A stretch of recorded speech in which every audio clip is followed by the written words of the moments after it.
Olá, vamos a mais uma entrevista do JCTV Saúde. Hábitos saudáveis e acompanhamento de saúde preventivo são um caminho para o envelhecimento com qualidade de vida. Porém, os homens costumam dar menos atenção à saúde e realizam menos consultas médicas. Um levantamento do Centro de Referência em Saúde do Homem de São Paulo mostra que 70% das pessoas do sexo masculino que procuram um consultório médico tiveram influência da mulher ou dos filhos. Converso agora sobre a saúde do homem com o urologista Dr. Eliseu Denadai. Muito obrigada, doutor Eliseu, por vir aqui bater um papo comigo. Muito obrigado, Ana. Boa tarde aos telespectadores. É extremamente importante que essa participação do médico ou de quem mexe com saúde levar essas informações. E parabéns a vocês por essas iniciativas. Muito obrigada. Eu abri o JCTV Saúde, doutor Eliseu, falando que os homens procuram menos ir aos consultórios médicos. Esse adiamento de cuidar da saúde, o que ele pode causar? Veja bem, há 70 anos atrás, na década de 50, de 60, começou-se a influenciar as mulheres para que elas pudessem cuidar da saúde. E os homens nós demoramos muito mais. Nós começamos a falar em prevenção, em diagnóstico precoce, a partir da década de 90. Portanto, as mulheres, se você verificar a idade média da vida das mulheres, é maior que a do homem. Um dos fatores é esse. As mulheres já começaram a cuidar do seu corpo desde aquela época. E, evidentemente, que toda a evolução da medicina, a evolução da sociedade como um todo, fizeram hábitos que foram hábitos preventivos. O mais importante, por exemplo, é água tratada e esgoto. Vacinação, isso tudo é preventivo. Você previne doenças fazendo esses dois tópicos. Isto, água tratada e esgoto, que é o saneamento básico, e a vacinação, são responsáveis por mais de 80% nesse aumento da qualidade de vida.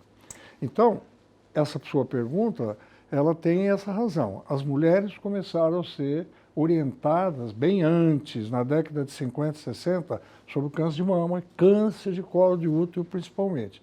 Os homens, nós começamos a falar em prevenção a partir da década de 90. Por quê? Porque os homens morriam mais cedo, não dava tempo de ter câncer. Quando os homens começaram a ter uma idade, conseguir uma média de 75 anos, começaram a aparecer os cânceres. Então, começaram mais cedo. Essa talvez seja uma das explicações por que a mulher vai mais e o homem vai menos. Dá para reverter esse quadro, Claro, doutor Eliseu? É importante? Nós estamos revertendo com o auxílio das mulheres. Nós, primeira campanha de prevenção de câncer de próstata, eu era presidente da Sociedade Brasileira de Urologia, eu fiz em 1991. Aquela campanha foi que deflagrou a campanha depois da Sociedade Brasileira, que é feita todo ano, Novembro Azul, entendeu? Então, isso tudo fez com que os homens começassem a ir com uma frequência muito grande. Eu, que já tenho alguns anos de janela, eu posso dizer para você que nesses últimos 30 anos houve uma conscientização maravilhosa do público masculino, mas com uma influência muito grande da mulher. E a gente sempre que pode, procura falar com as mulheres, ou em entrevista, ou no próprio consultório. Quer dizer, uma chamando para levar os você fala, e seu marido, você orientar o seu marido, isso é uma coisa que a gente faz. O senhor falou das mulheres, nós mulheres temos os nossos exames periódicos que nós realizamos. Os homens também têm alguns exames que eles precisam fazer todos os anos? Existem exames que são comuns, né? Por exemplo, quando nós falamos em intestino. Intestino é o terceiro tipo de câncer que é mais comum na população. Próstata e mama, homem e mulher, depois tem pulmão que tem intestino, que dá 8% da população. Ele pode afetar tanto a mulher quanto o homem. Então, nós estamos falando de câncer, mas a gente tem outras patologias que são comuns. Por exemplo, calculose renal. Dá no homem, dá na mulher. Então, o homem e a mulher tem necessidade de fazer exames periódicos na parte cardiológica, na parte urológica, na parte proctológica, no intestino, exatamente por essas coisas comuns.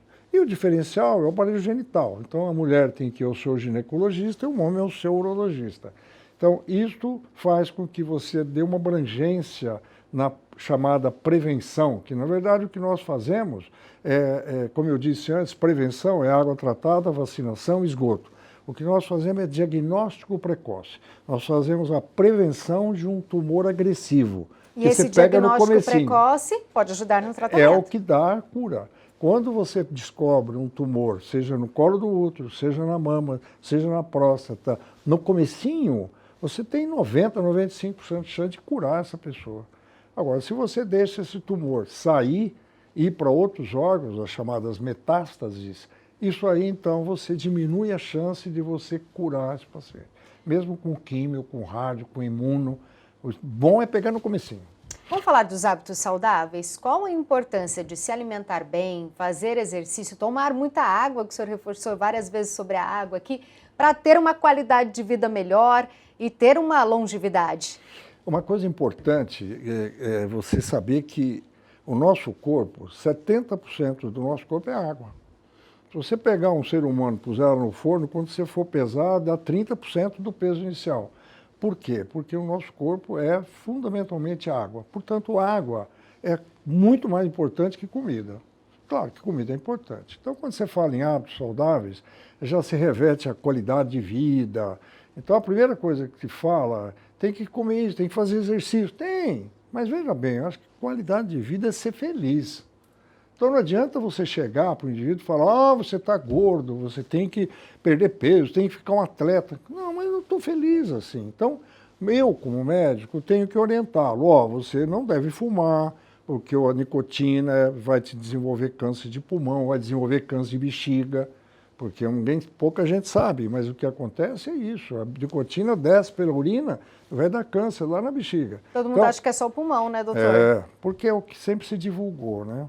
Então, na verdade, o que a gente tem que dar orientação é que você precisa ser feliz. Esses hábitos, por exemplo, você vai tomar álcool vai fazer mal. Faz, se você tomar em excesso. Se você tomar, por exemplo, uma taça de vinho todo dia, tem um componente no vinho tinto, que é o resfenol, que ele vai dar para você uma proteção cardiovascular. O café, se você tomar 3, 4 xícaras de café por dia, ele tem um cardioprotetor. Claro, se você tomar 20 xícaras, você vai ter arritmia cardíaca. Se você tomar uma garrafa de vinho todo dia, você vai ter cirrose hepática.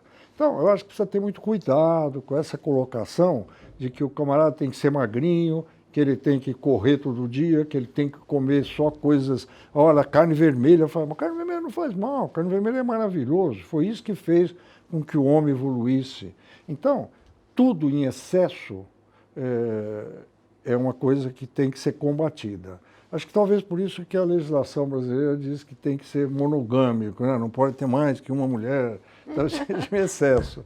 Mas, tem que ter moderação e ser feliz. Moderação e ser feliz. Então, é importante hábitos saudáveis, é importante fazer exercício físico? Porque nós temos, a maior parte dos nossos músculos se concentram nas pernas. Então, você precisa fazer caminhadas, você precisa manter uma perna boa, forte. Então, esses hábitos saudáveis são hábitos que a gente, como médico, nós, como médico, indicamos uma alimentação rica, bem diversificada de frutas, legumes e verduras, porque tem todo o espectro de vitamina, você não precisa ficar tomando comprimidinho, entendeu? Então, hábito saudável é muito importante. Todo mundo sabe que é hábito saudável, entendeu? Claro que não dá. O importante é ser feliz e moderado. Você tem que procurar comer de tudo, mas comer menos. Você precisa fazer exercício sempre que for possível, mas não colocar isso como um dogma, porque isso é que faz a pessoa ficar infeliz. O cara chega e fala, eu perdi 25 quilos, agora eu estou aqui cheio de pelanca. Então, calma, vamos devagar com a dor. Eu acho que a orientação hábito saudável, é importante, mas é mais importante ser feliz. Então, é muito complicado você pegar um indivíduo que fuma 90 cigarros por dia e falar para ele, tem que largar de fumar. É fácil falar, vai largar. Então, você tem que chegar para o indivíduo e tentar convencê-lo a progressivamente e dar para ele qual é a vantagem de ele não fumar, para que ele entenda. Agora, se ele ficar feliz fumando um cigarro, 2 por dia, é melhor do que fumar 90. Sim, são hábitos, são mudanças, né, são doutor? Hábitos. Agora, é importante que isto seja definido individualmente. Não adianta eu chegar por uma pessoa e falar para ela, esse carimbo aqui. Eu acho que você tem que pegar cada pessoa. Tem, por exemplo, um indivíduo que não gosta de chocolate. Tem cara que adora chocolate. Então eu falar para um cara, ó, você não pode comer chocolate. Fala, tudo bem. Aí você fala para o outro, ó, então, ó, vamos comer pouquinho. Então eu acho que é importante você colocar da seguinte maneira, seja feliz. Os hábitos saudáveis são esses, assim, assim. Você está cansado de saber. Só que vamos tentar ajeitar a tua agenda. Porque quando você fala para o indivíduo que ele tem que fazer exercício, uma caminhada todo dia de meia hora, eu não tenho tempo. Eu levanto 6 horas da manhã, já pego no batente e tal. Então aí você tem que adaptar a agenda dele para que ele tenha a possibilidade de ter uma vida saudável e feliz. E no Brasil, o câncer de próstata é o segundo mais comum entre os homens. Em valores absolutos, é o 6º tipo mais comum no mundo e o que mais prevalece em homens, representando cerca de 10% do total de cânceres. Por isso, homens, é tão importante se cuidar e ser feliz. Doutor Eliseu, quando começam os sintomas, tem uma idade que o homem tem que ter o alerta, se preocupar, fazer o exame e se cuidar mais relacionado à próstata? Você tem uma idade, mas não tem sintomas. Isso que é importante. Só. Quando nós falamos em diagnóstico precoce, que é um termo tanto quanto errado, na verdade nós estamos fazendo tentar fazer um diagnóstico o mais cedo possível para que ele não vire um tumor agressivo. Esse indivíduo não tem sintoma. O tumor de próstata, o câncer de próstata, que confunde-se muito com o tumor benigno, que é o mais comum. O tumor benigno, ele afeta 80% dos homens. É um tumor que vai crescendo na próstata, vai dificultando para ele urinar. Então, ele tem uma dificuldade para urinar, que pode começar num indivíduo de 50 anos, 45 anos, num indivíduo de 70, 80. É o tumor benigno, não tem nada a ver com câncer. Eles podem conviver, tanto o benigno quanto o maligno. Então, quando o indivíduo não tem sintoma nenhum, nós, Sociedade Médica Mundial, Sociedade Brasileira de Urologia, recomenda que os homens comecem a fazer os exames preventivos, vamos chamar, aos 50 anos. Porém, como ele é um câncer geneticamente transmissível, se o indivíduo tiver uma pessoa na família, o pai, o avô, ele tem o dobro da possibilidade de desenvolver câncer que a população. Se ele tiver 2, se ele tiver, por exemplo, um irmão e o avô, ele tem 6 vezes mais. Se ele tiver 3, ele vai ter câncer. Então, geneticamente, nós fazemos o seguinte, ó, meu pai teve câncer de próstata, então você deve começar a fazer exame com 45 anos. Interessante que o câncer de intestino segue o mesmo raciocínio. A gente manda começar a fazer exames, a colonoscopia, com 50 anos, homem e mulher. Porém, se tiver alguém na família, você reduz para 45 anos. Interessante. Entendeu? Então, respondendo a sua pergunta, o câncer de próstata, você falou em 10% dos dados que vocês têm, mas é mais que isso.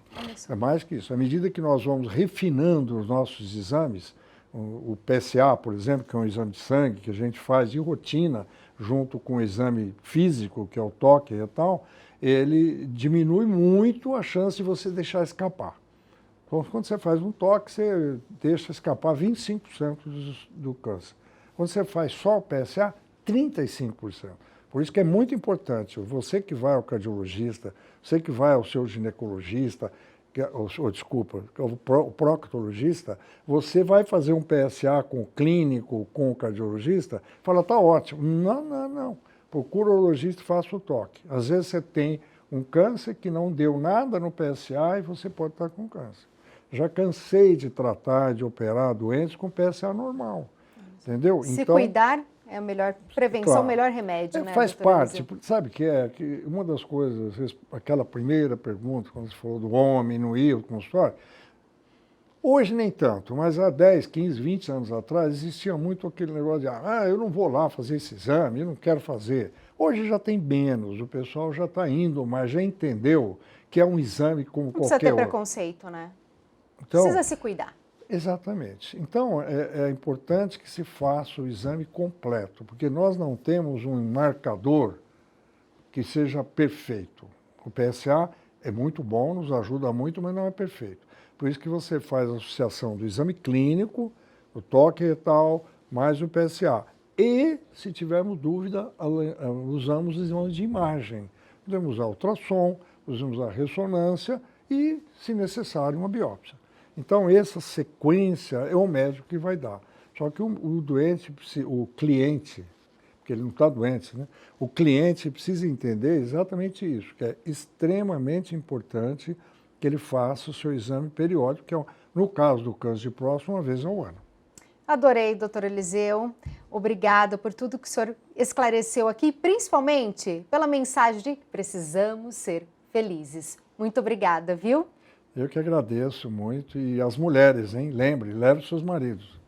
Os maridos precisam ser estimulados aí ao médico. É isso aí.